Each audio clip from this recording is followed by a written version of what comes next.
সুপ্রিয় শিক্ষার্থীবৃন্দ, সবাইকে ধন্যবাদ জানিয়ে আজকে শুরু করছি অষ্টম শ্রেণীর জীবন ও জীবিকা বিষয়ের দলগত কাজ ছক 4.3। নিজ নিজ দলে আলোচনা করে নিজের আইডিয়ার যৌক্তিকতা বুঝতে বিবেচ্য দিকের গড়গুলো পূরণ করো।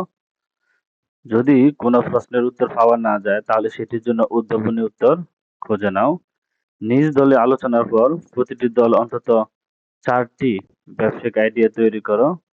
দলগতভাবে সেগুলো উপস্থাপনের পর সবগুলো আইডিয়া থেকে শিক্ষকের সঙ্গে আলোচনা করে একটি আইডিয়া চূড়ান্ত করো। তাহলে প্রত্যেকটি এটা একটা দলগত কাজ, আর প্রতিটি দল অন্তত 4টি ব্যবসায়িক আইডিয়া, তাহলে একটা দলের 4টি ব্যবসায়িক আইডিয়া তৈরি করবে।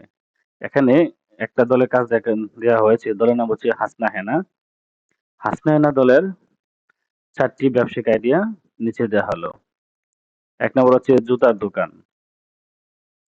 বিভিন্ন ধরনের কোম্পানির নানা ডিজাইনের জুতা পাওয়া যায়। প্রথম ব্যবসা আইডিয়ার নাম হচ্ছে জুতার দোকান, আর এই ব্যবসার ধরন হচ্ছে বিভিন্ন ধরনের কোম্পানির নানা ডিজাইনের জুতা পাওয়া যায় জুতার দোকানে।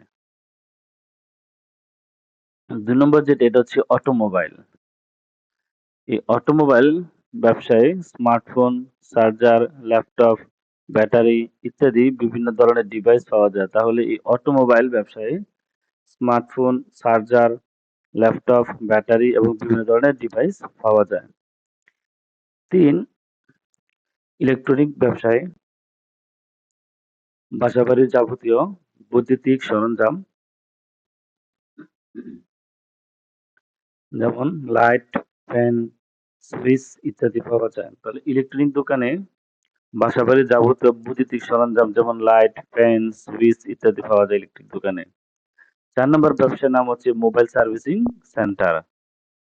এই মোবাইল সার্ভিসিং সেন্টারে মোবাইল ফোনের কোনো পার্টস নষ্ট হলে মোবাইল ফোনের সকল প্রকার সার্ভিসিং করা হয়। তাহলে মোবাইলের কোনো যদি পার্টস নষ্ট হয়ে যায় তাহলে এই ধরনের মোবাইল সার্ভিসিং সেন্টারে মেরামত করা হয়। তাহলে আমরা 4টা ব্যবসায়ের আইডিয়া থেকে 4টা ব্যবসার ধরন আমরা নির্ধারণ করলাম এবং দলগতভাবে সেগুলো উপস্থাপন করে আমরা দলগতভাবে এগুলো উপস্থাপন করে শিক্ষকের সঙ্গে আলোচনা করে আমরা এই অটোমোবাইল যে ব্যবসায় এই অটোমোবাইল ব্যবসার আইডিয়া চূড়ান্ত করলাম। তাহলে এই যেহেতু চূড়ান্ত আইডিয়া, তাহলে আমি এই চূড়ান্ত ব্যবসা আইডিয়া থেকে এই অটোমোবাইল ব্যবসাটি আমি চূড়ান্তভাবে নির্বাচিত করলাম। ধন্যবাদ সবাইকে সাথে থাকার জন্য। আসসালামু আলাইকুম।